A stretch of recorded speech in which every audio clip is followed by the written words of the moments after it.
జేసీ ప్రభాకర్ రెడ్డిపై సైబరాబాద్ కమిషనరేట్లో ఫిర్యాదు చేసిన మాధవీలత. తాడిపత్రి మున్సిపల్ చైర్మన్ జేసీ ప్రభాకర్ రెడ్డి తనపై చేసిన వ్యాఖ్యలకు తాను చాలా ఆవేదనకు గురయ్యానని సినీ నటి మాధవీలత చెప్పారు. సినీ హీరోయిన్స్ మహిళలపై అసభ్యకరంగా మాట్లాడి ఆ తర్వాత క్షమాపణ చెప్తే సరిపోతుందా అని ప్రశ్నించారు.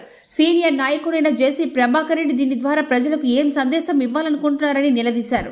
గచ్చిబౌలిలోని సైబరాబాద్ కమిషనరేట్ కార్యాలయంలో జేసీ ప్రభాకర్ రెడ్డిపై ఈరోజు ఆమె ఫిర్యాదు చేశారు. జేసీ వ్యవహారంపై తన కుటుంబ సభ్యులు సైతం భయాందోళనకు గురవుతున్నారని ఆవేదన వ్యక్తం చేశారు. ఈ యొక్క ఘటనపై పత్రికా ముఖంగా మాధవీలత మాట్లాడుతూ, అందరికీ నమస్తే అండి. మీ అందరికీ కూడా తెలుసు, ఫస్ట్ ఆఫ్ ఆల్ మీడియా మిత్రులందరికీ కూడా చాలా చాలా థ్యాంక్స్.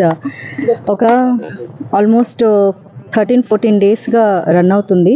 సంక్రాంతి హాలిడేస్ కారణంగా లేట్గా కంప్లైంట్ చేయాల్సి వచ్చింది. లేదు అంటే చాలా ఎర్లియర్గానే కంప్లైంట్ సబ్మిట్ చేసేదాన్ని.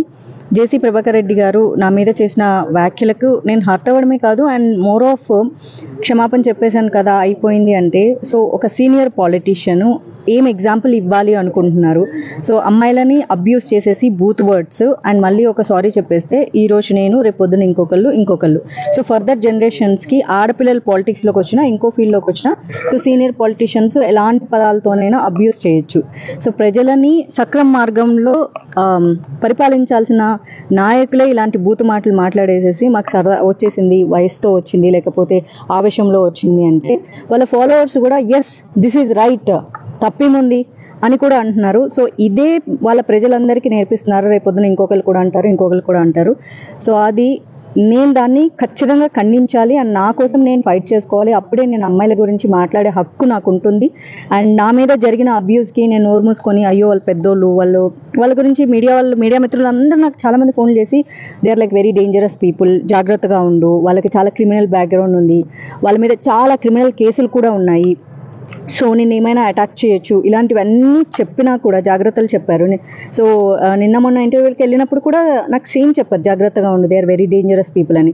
సో అంత డేంజరస్ పీపుల్ ఉన్నప్పుడు సో మాధవీల తన అమ్మాయి నోరు మూసుకొని సైలెంట్గా ఉంటే రేపు పొద్దున అసలు ఆడపిల్లలు మీరు ధైర్యంగా ఉండని చెప్పే రైట్ నాకు లేని కారణంగా సో అది నాకు నేను ఛాలెంజింగ్గా తీసుకొని సో కమిషనర్ గారికి కంప్లైంట్ చేయడం జరిగింది. అండ్ ఏదైతే అబ్యూస్ చేశారో అండ్ వాళ్ళ బ్యాక్గ్రౌండ్ ఎలా థ్రెటన్ చేస్తున్నారు అండ్ అందరూ ఏమంటున్నారు అండ్ వాళ్ళ ఫాలోవర్స్ సో నాకు సోషల్ మీడియాలో ఎలాంటి థ్రెటన్స్ ఇస్తున్నారు అనే దాన్ని మెన్షన్ చేయడం జరిగింది. అండ్ సిన్స్ 15 days నాకు ప్రాపర్గా స్లీప్ కూడా లేదు, ఎందుకంటే అదొక ట్రోమా అయింది. నా కోసం నేను ఫైట్ చేసుకోకపోతే ఎలా అని. అండ్ నా పేరెంట్స్ కూడా చాలా భయపడ్డారు. సో ఈరోజు కమిషనర్ గారికి 2 కంప్లైంట్స్ ఫైల్ చేయడం జరిగింది. యాజ్ ఎ ఉమెన్గా నా మీద ఏం జరిగిందో అదొకటి. So she Smita Rashtriya Hindu Yuvavahini which is runs by Rajnath Singh గారి ఆధ్వర్యంలో రన్ అవుతుంది. And I'm the Telangana spokesperson and she is the national vice president.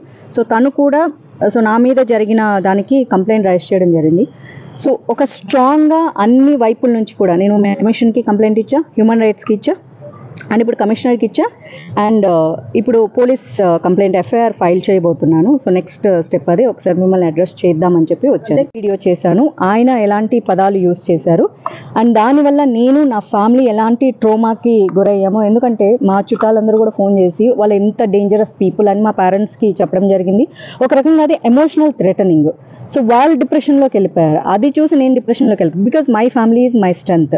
So అమ్మ నాన్న వయసు అయిపోతున్న వాళ్ళంతా డిప్రెషన్లోకి వెళ్ళిపోతే నాకున్న ఒకే స్ట్రెంత్ నా పేరెంట్స్. సో వాళ్ళ దగ్గర నుంచి థ్రెటన్స్ అండ్ సోషల్ మీడియాలో చాలా థ్రెటన్స్ వస్తున్నాయి. ఇక ఈ విచారణకు సంబంధించి అవసరమైన ఎలాంటి సమాచారాన్ని అందించడానికి నేను సిద్ధంగా ఉన్నానని మరియు నా హక్కులను రక్షించుకోవడానికి మరియు తనకు న్యాయం జరిగేలా అందరి మద్దతు కోసం తాను ఎదురు చూస్తున్నానని మాధవీలత తెలిపారు.